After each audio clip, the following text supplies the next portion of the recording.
Samantala, narito muna ang ating internist and health and wellness doctor na si Doc Oyi para sagutin ang iba pang mga usaping pangkalusugan na ipinadala niyo po sa aming Facebook page. Good morning sa iyo, Doc Oyi! Good morning, Connie, at good morning po sa ating mga kapuso na katutok sa atin ngayong umaga. First question, Doc, mula kay Filipina Balderrama.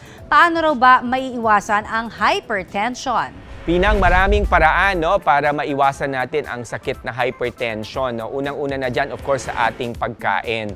Merong mga pagkain na tinatawag nating cardiometabolic foods. Ito yung mga pagkain na makakatulong para panatiliing malusog ang ating blood vessel. Kasi tandaan natin ang high blood ay senyales ng ating blood vessel ay hindi na ito malusog. At maraming sustansya na kailangan ng ating blood vessel. Unang-una ang vitamins tulad ng vitamin D, ang minerals tulad ng magnesium, ng zinc, o kaya kailangan din natin ng ating ugat ng protina. So merong isang klase ng amino acids na tinatawag nating arginine. Ang mga pagkain na makakatulong para makontrol ang ating blood pressure or panatiling malusog ang ating blood vessel tulad ng mga fatty fish, avocado, yung mga nuts or tree nuts especially, lalo na yung almonds. So maraming paraan, lalong-lalo na din sa pagkontrol ng iyong timbang. Isa din ito sa paraan para makaiwas tayo sa hypertension.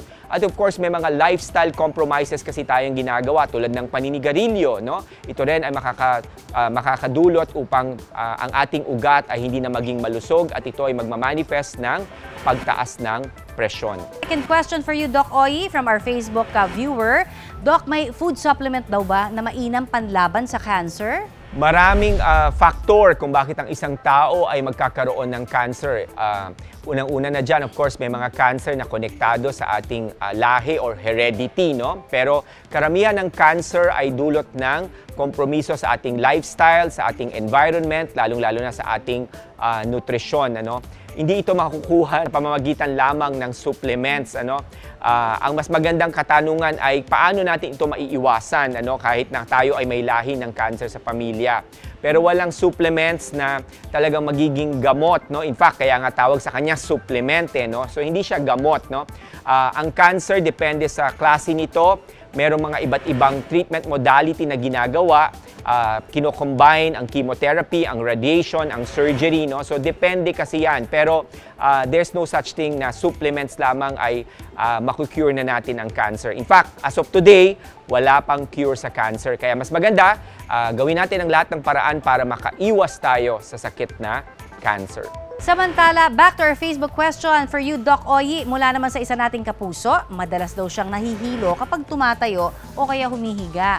Pati na rin tuwing pumipikit. Ano raw kaya ang kanyang problema?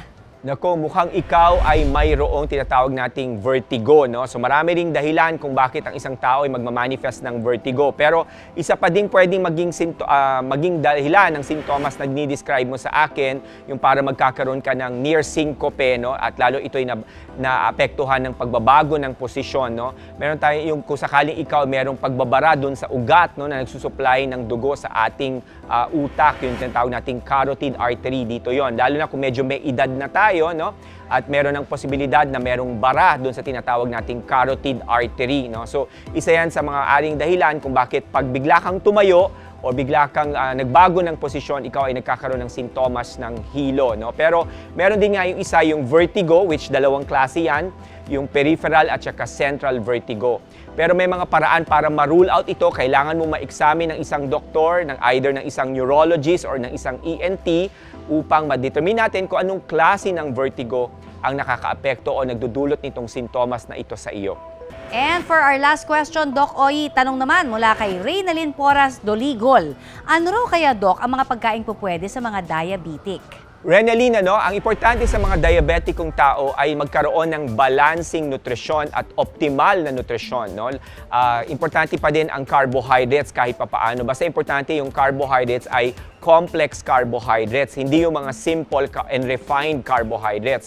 Pero importante din sa mga diabetiko ang protina, especially yung fatty acids, no? Basta balanse ang nutrisyon mo, ito ang mahalaga. Pero yes, may mga pagkain tulad ng green tea, tulad ng mga fatty fish, tulad ng almond nuts, tulad ng spinach, ng ampalaya. Lahat ito ay makakatulong para ma-enhance yung insulin responsiveness ng isang taong may diabetes, no? Kasi karamihan ng mga taong diabetes, ang dahilan ay meron silang tinatawag na insulin resistance. At merong mga sustansya or micronutrients na mahalaga para ma-enhance natin ang insulin responsiveness ng ating katawan, tulad ng mineral na chromium, tulad ng vitamins tulad ng vitamin B1, B5, B6, B9 at B12, no? Ganon din ang minerals na zinc, magnesium at saka manganese at iba't iba pang mga micronutrients at macronutrients para makatulong doon sa pag-enhance ng insulin sensitivity. Thank you so very much, Doc Oy, sa pagsagot sa mga katanungan ng ating mga Facebook questions naman na ipinadala ng ating kapuso. At para sa mga nagpapadala rin sa atin po naman tuwing linggo, no? Aba, linggo-linggo lang ho tayong wag magsasawang magpadala ng inyong mga Facebook questions dahil baka sa susunod naman na Sabado dito sa Pinoy MD, mabasa na namin ang inyong katanungan. Maraming salamat sa pagtutok sa Pinoy MD. Para po sa iba pang kaalaman tungkol sa ating kalusugan, mag-subscribe na sa GMA Public Affairs YouTube channel. And of course, don't forget to hit the bell button for our latest updates.